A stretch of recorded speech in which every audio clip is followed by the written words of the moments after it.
With the introduction of the 2002 Freelander, Land Rover now has 3 ranges of SUVs to sell in North America. But the Freelander is quite a bit smaller than most recent Land Rover products, and that raises the question, is the Freelander a true Land Rover? Well, we didn't travel quite to the ends of the earth to find out, but almost to the island volcanic nation of Iceland.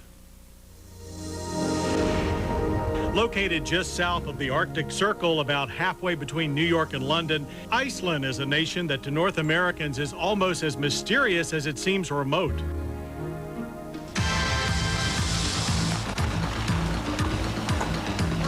Yet this nation that rivals England in size has a network of both paved and hard-packed gravel roads that make many of the remotest regions reachable by car or at least by SUV.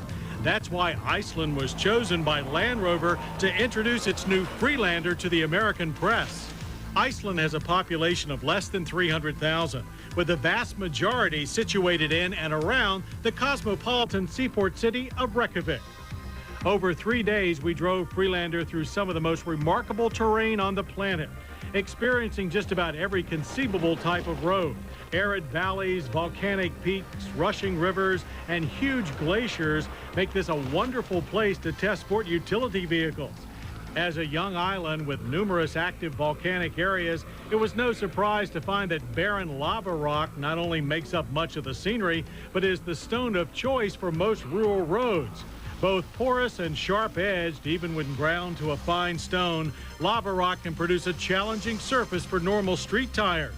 And all the Freelanders we drove had US spec tires, 17-inch on SE and HSE models and 16-inch on the base Freelander S. While the 17-inchers were not the quietest tires we've tried, they did a fine job on lava, pavement, and ice. For you can't come to Iceland without trying the national sport of glacier driving. We managed to drive Freelanders about a mile up the vast Langjökull Glacier on street pressure. This gave us a solid idea of how its permanently engaged four-wheel drive system performed and how the first Land Rover with an all-independent suspension would cope with the deep fissures that radiate across the glacier. Normal driving sees a 70-30 torque split front to rear, but up to 95% of the torque is available to the front axle, with a maximum of 50% available at the rear. Freelander has no locking differentials or low range. It directs torque from the wheels that slip to those that grip with a center viscous coupling and all-speed traction control. Minimum ground clearance at 7.2 inches is more than ample for most uses, and Land Rover has done a good job of tucking hardware up out of harm's way. But even with 7 inches of front wheel travel and 8 inches in the back, the independent suspension did leave you with only 3 wheels on the ground more often than not. Freelander's suspension has been tuned for a combination of traditional Land Rover soft ride and a new manner of car-like handling. Big undulations are soaked up without passenger discomfort, while you may hear small, sharp impacts a lot more than you feel them.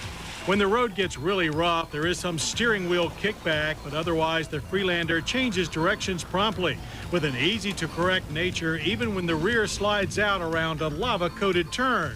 On paved roads, the steering feedback is much less, but effort is light and will be natural to any newcomers to SUVs. And there may be many, since Freelander is aimed at a much younger audience than its Land Rover stablemates. To that end, they'll find a sportier interior than typical for the brand. One sits on well-supported and well-isolated seats. The top-level HSE gets a unique leather-trimmed sports seat with added side support, while the SE also comes with leather and the S in durable cloth. If we had a complaint, it's the lack of height adjustment. 6-footers sit too close to the headliner. Yet that allows excellent visibility over the Freelander's long aluminum hood, which when popped reveals plenty of space for a new transverse-mounted 2.5-liter V6. Using a 3-stage variable induction system, twin overhead cams, and 24 valves, 175 horsepower and 177 pound-feet of torque are available through a light drive-by-wire throttle pedal. At full gate, there is a delightful engine note without the undue vibration of some competitors. Power levels are ample, but there's always room for more. However, more gears are provided. Freelander has the first 5-speed automatic in its class, and it includes manual shift capability. There is also a sport mode for quicker upshifts. both systems designed to compensate for the lack of a true manual transmission. As is Land Rover's well-regarded hill descent control. With little engine braking available for downhill creeping, HDC uses the standard anti-lock brakes to limit speeds to less than 6 miles per hour. Navigating less serious inclines is helped by the HSC's satellite navigation system, another first for its class. The rear seat is fine for 2 adults or 3 children, and everything folds flat for 46.6 cubic feet of cargo room.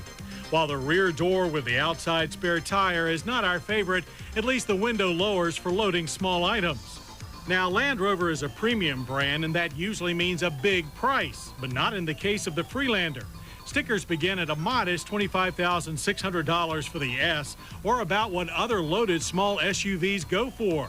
The SE adds sunroof and leather for $28,400, while the HSE trims out with navigation unit at $32,200. Prices that make this Land Rover accessible for more buyers on their way up, or down, or over and around just about any road we could find in Iceland anyway. At this point, most SUV enthusiasts know as little about the Freelander as we did Iceland before our trip. But just as we came away from this Nordic land impressed by the warmth of its people and the amazing variations of its geography, we also left convinced that the Freelander is every inch a Land Rover.